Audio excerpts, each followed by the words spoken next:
तो अब खाली सुपर सैयन 4 दाइमा बॉल जीटी का हिस्सा नहीं रहा, वो केनर में इंक्लूड हो गया है। हमें हमेशा से लग रहा था कि ड्रैगन बॉल दाइमा में हमें गोकू की एक नई फॉर्म देखने को मिलेगी, पर किसी ने ये नहीं सोचा था कि वो फॉर्म होगी super Saiyan 4। Dragon ball GT में हमें पहले से वो फॉर्म देख चुके थे जो कि नॉन कैनन का पात्र था, लेकिन अब इसे कैनन में इंक्लूड कर दिया गया है। गोकू अब इस फॉर्म को खुद अच्छे से यूज कर पा रहा है। लेकिन ये सब हुआ कैसे? क्योंकि हर एक फॉर्म का अपना एक स्टेट होता है। जैसे सुपर सैयन 2 में जाने के लिए सुपर सैयन 1 जरूरी है, वैसे ही सुपर सैयन 3 में जाने के लिए सुपर सैयन 2 चाहिए, वैसे ही सुपर सैयन 4 में जाने के लिए सुपर सैयन 3 में रहना पड़ेगा।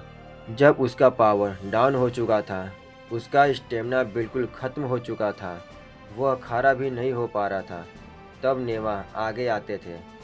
वह जान गए थे कि अब गोमा को हराना नामुमकिन था।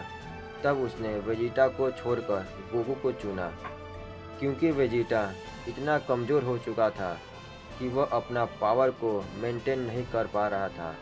वहीं गोकू पर कई बार अटैक होने के बाद भी गोकू सुपर सैयन 3 को मेंटेन कर पा रहा था। इसी वजह से नेवा ने गोकू की पावर को बढ़ा दिया। पावर को इतना बढ़ा दिया कि गोकू सुपर सैयन 4 की स्टेट पर पहुंच गया।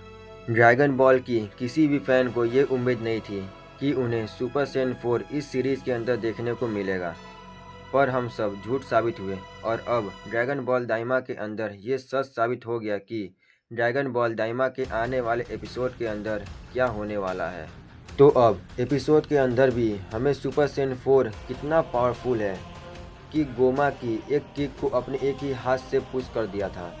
हालांकि सुपर सैयन 4 की पावर को काफ़ी हद तक गोकू मेंटेन नहीं कर पा रहा था, क्योंकि गोमा की तीसरी आइस बार बार गोमा को बचा रही थी, उसकी पावर को बढ़ा रहा था, जिससे कि सुपर सैयन 4 को भी पीछे हटना पड़ा।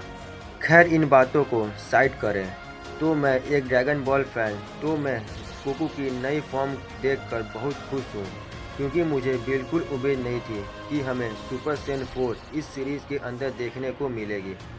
तो आने वाले 2 एपिसोड में हमें क्या क्या देखने को मिलेगा?